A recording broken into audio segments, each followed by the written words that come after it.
There was a time in my life, you would not believe this, where I would buy bread and put granite.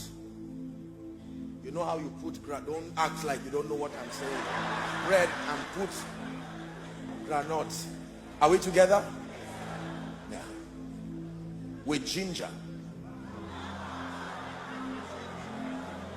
I think it's a healthy meal. No wonder we are still standing.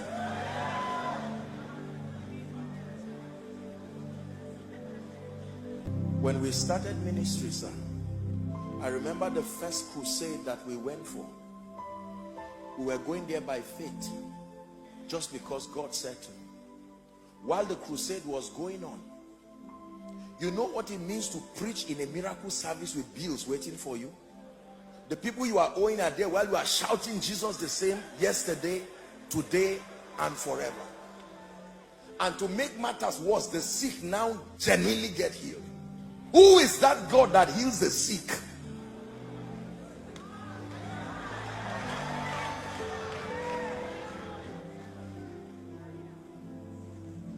I remember when that crusade was over and everybody was returning, we didn't have the transport to return people, but it was a mighty meeting. Not so much. I don't think, maybe the entire crusade ground may not be more than the people who were seated here, but it was with honor and joy. What is there to be ashamed of? We were starting and with nobility. Yet that little thing would be a global ministry that will bless people. Who has laughed at you? Who has looked at you and despised your little beginning? And you are about to join them to kill that little beginning, not knowing that the whole world one day will rejoice at the investment of God's hand upon you.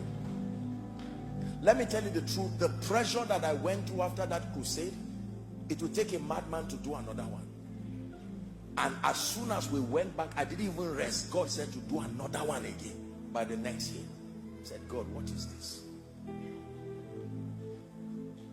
I was looking for 150,000 naira to sort some of the people. I know you think it's little.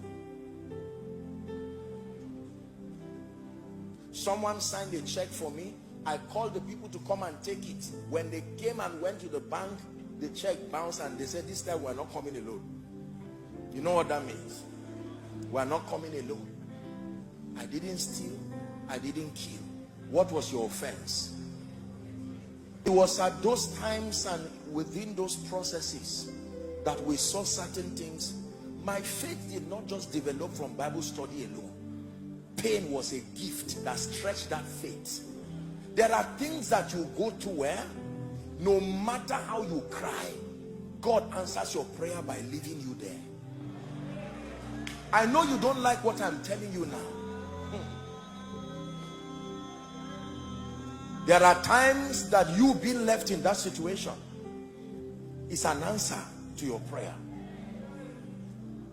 God is telling you you are going to be healing nations, and now you are in a situation, and while you are right there, God says, stay, I'm working on you.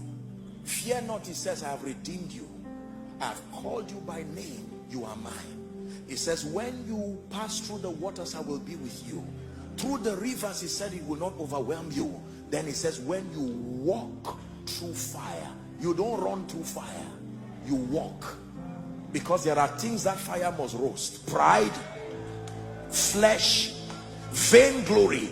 Those are the seeds that you are carrying to go and sow. And God says, no. When you walk through, I can do it by myself. Let's go. When you see people starting out in life and they are arrogant, don't fight them.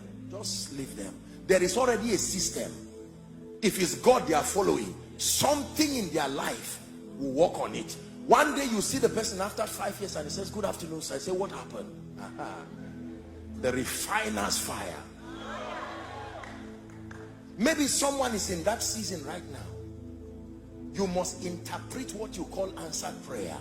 There are many people God answered your prayer from the day you started crying. In fact, the tears was because the prayer was answered. And he said, stay there. There is something about the nature of man you need to learn. If you don't learn this, you cannot be a great leader. You are going to be birthing nations.